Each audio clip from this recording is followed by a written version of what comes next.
If it had that Paku logo on it, it had our knowledge and our kaupapa behind it. We were always going back to the tamariki. We kind of, I think, designed them to be handled with fun.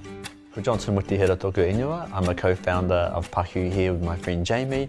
Kia ora, ko James toku ingoa. I'm a co-founder of Paku with Johnson, and we design tools, toys to bring to Aotearoa products that have a basis in mātauranga Māori. Paku can mean small or translate to mean small or little. Because we're focusing on creating things for children, that just made sense to us, using a name that talked about being little. Got in front of us here is a toki and a timo. These are based on traditional Māori gardening tools. And now we're trying to bring them back in a more contemporary bicultural context. The tokis, there were many different forms and sizes that had many different reasons for being created. The timo is more of an iconic Māori agricultural tool. We wanted to make these things kind of fun as well. You can get a little bit of a trap when you get too serious around how you're thinking about the culture can be used in the right way. We trademarked Paku, the name Paku, for our products. We did that to protect both ourselves from being copied in this space, but to also protect the ideas and kaupapa that we put into our products.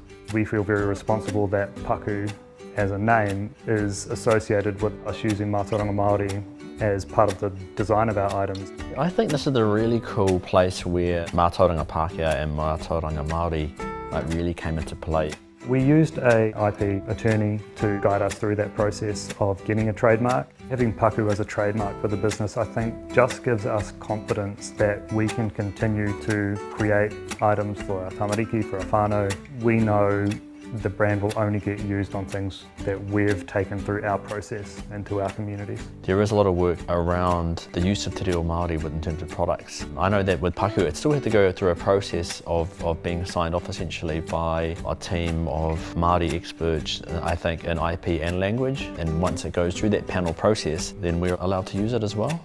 Early on in our prototyping, one of the learnings that we had during our IP process, Johnson had an interview with the newspaper and they published an image of a prototype saying Dr. Johnson Mutihira looking at bringing back Māori design into gardening tools. And we thought, oh, that's great, that's going to help us later on in our marketing. We're already getting our kaupapa out into the culture. What we didn't know at the time was that that was an impediment for us getting design registration if that's something we decided to do.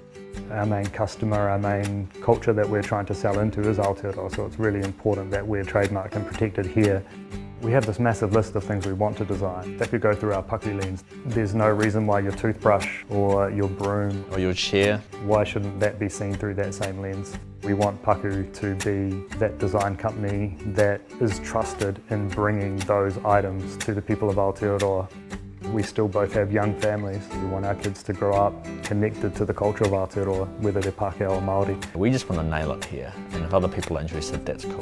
We just made these tools out of love, really, just for our kids so that they'd have something cool.